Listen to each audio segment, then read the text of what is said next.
කුඹුරු යායකින් වට වූ නිස්කලංක ගම්මානයක හැමෝම කිරියම්මා කියා ආදරයෙන් හැඳින් වූ ඊතා කරුණාවන්ත ආච්චි කෙනෙක් වාසය කළා.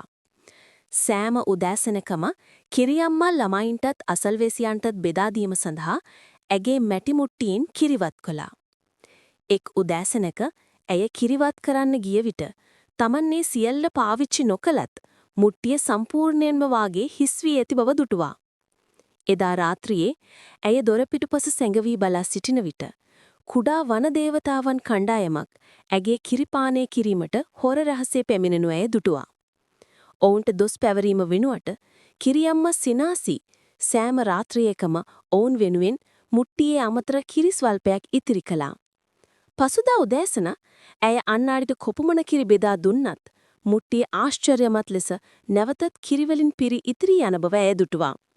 ඉතින් කිරියම්මාගේ කරුණාවන්තකම ඇගේ කිරිමුට්ටිය පමණක් නොව ගමේ සියලු දෙනාගේම හදවත්ද සතුටින් පුරවාලීය.